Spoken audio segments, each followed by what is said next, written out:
มันเขี้ยวมันเขี้ยวมันเขี้ยวมันเขี้ยวกับนกแล้วนะบินอยู่นั่นแหละ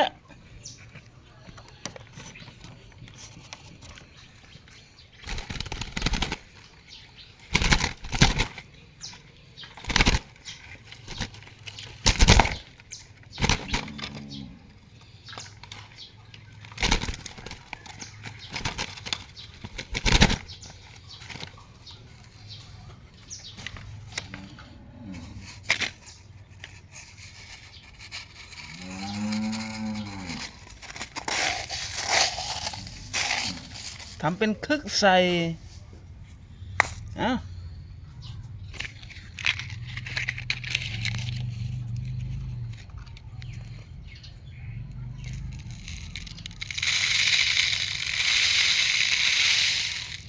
กินไป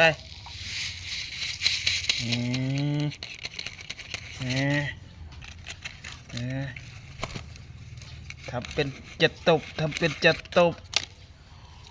เจ้าบางไผ่เจ้าบางไผ่นี่แหละเจ้าบางไผ่นี่แหละบักไผ่บางไผ่นี่แหละบางไผ่นี่แหละบางไผ่ยกปีกสองข้างนี่บางไผ่นี่บางไผ่นี่คือบางไผ่ยกปีกมายกปีกขึ้นนี่แหละเขาเรียกบางไผ่ภาษานกเขารู้กัน